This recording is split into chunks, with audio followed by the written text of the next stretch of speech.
Hello dear students, good morning. Today we will discuss or we will continue with our chapter A Visit to Cambridge.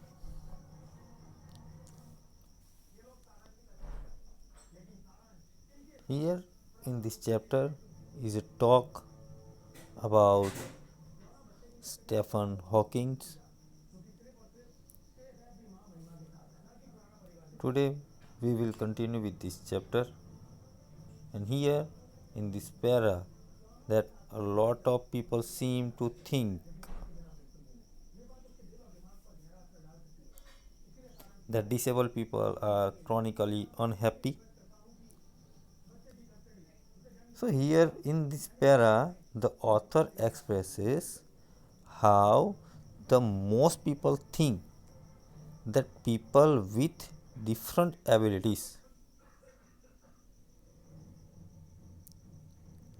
are constantly sad and miserable. But as far as he is talking about himself, it is not true.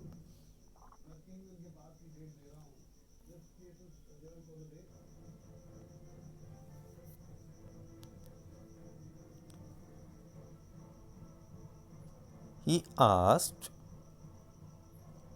Hawkins if it was true for him, or was he laughing on the inside. It took Hawking almost 3 minutes to respond. He finds it entertaining when people are only kind to him because of his different abilities.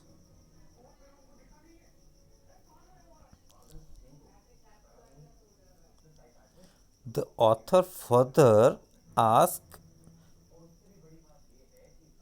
him if he feels irritated when people like him come and keep him away from his work, to which he answered a firm yes.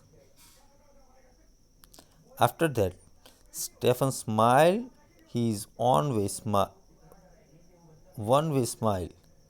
not giving into emotions, but the author knew for sure that he was looking at one of the most beautiful and wonderful men in the world.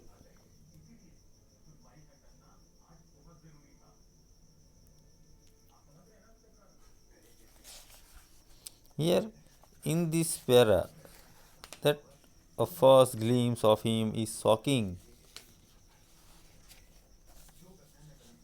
The author mentions how the first glance of Hawkins starts startles you because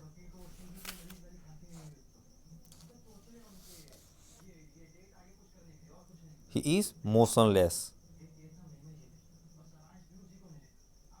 just as a photograph. It seems that all his photos in magazines and newspapers have become three dimensional.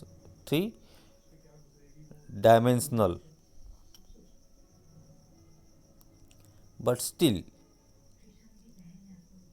as you notice him further, his head is turned sideways limply, the upper part of the body is shrunk inside, and his dull blue shirt and legs weaks.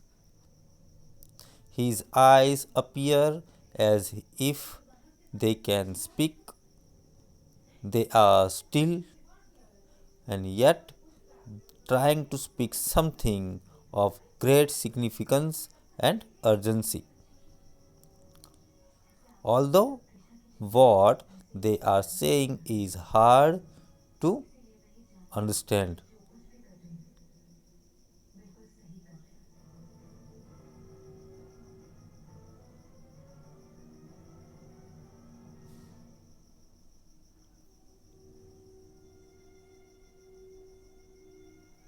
Having looked at him, shakes you up completely because your eyes have something completely unexpected. Here in this para, the author says that when you see him, it appears as if he is like a lantern whose walls are so worn out that you only see the light inside. Yes, before you is the inner glow of a man, and it makes you feel that the body is irrelevant and exists only like a case made of shadows. It even makes the author a non believer in eternal souls. One realizes that a man is no more than that. Everything else is as just not essential.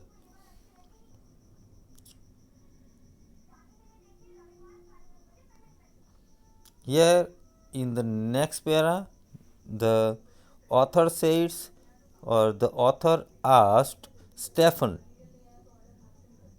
what, according to him, was the best thing about being differently abled.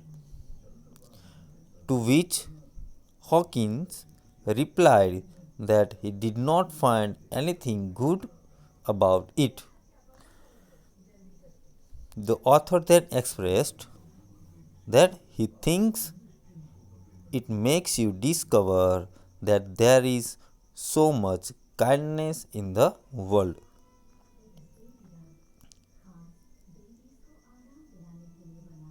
Stephen agreed, but due to his voice synthesizer, the author could not understand the excitement behind his answer, as there is a disadvantage that comes with it, that it conveys no inflection, shade, or tone.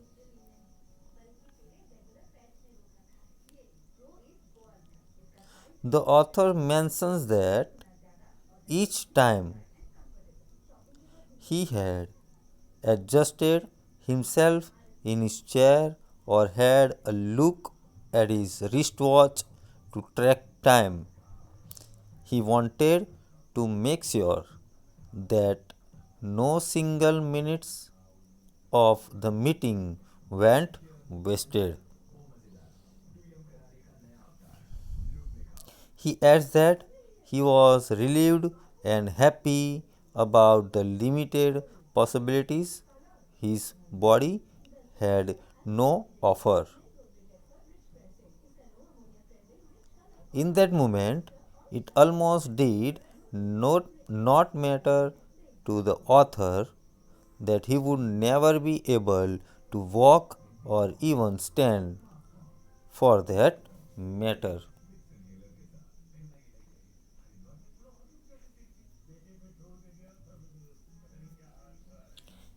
Here in this para, from I told him how he had till breathing still, and in that para, the author confessed to him how Stephen had inspired him beyond limits, and he was sure that he must have inspired a lot others. He asked if this fact made it any better for Stephen. Stephen said that it didn't. It didn't. On hearing his answer, the author felt foolish for even asking such a question. This is because Stephen Hawking feels when your own body is like a very small and suffocating room whose walls are getting closer day by day. The fact that people out there are happy that you are alive does not make much of a difference for you.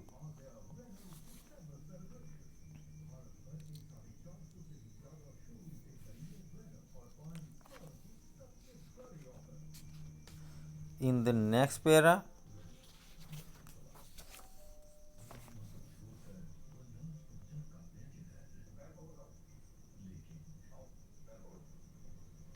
in last two para, the author asked Stephen if he would like to give a piece of advice to other differently able people which would help make life a little easier for them. Stephen said that they should focus on their strength and what they are good at. According to Stephen, things like Olympics for the differently abled are waste of time. The author got the gist of what Stephen meant because he had spent years learning to play a Spanish guitar, which was larger than his own size, and how he unstringed it one night very happily. The 30 minutes came to an end, and the author smiled as he said, I think I have annoyed you enough, and continued to thank him for his time, but was interrupted by Stephen, who instead asked him to stay. He waited for Stephen to say something next, and he offered the author some tea and a chance to show his garden. Even though the garden was as big as a park, Stephen showed him every inch and corner of it on his motorized wheelchair. At last,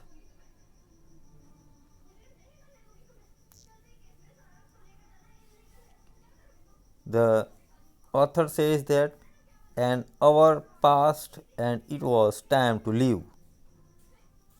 The author did not know what to do as he left, as he could not kiss him or cry either. Thus he touched his shoulder and went out into the summer evening in his wheelchair. The author knew Stephen was waving as he looked back. The author expressed how glancing as Stephen was looking at his bravest self, the one he was moving toward and the one he had believed in for so many years.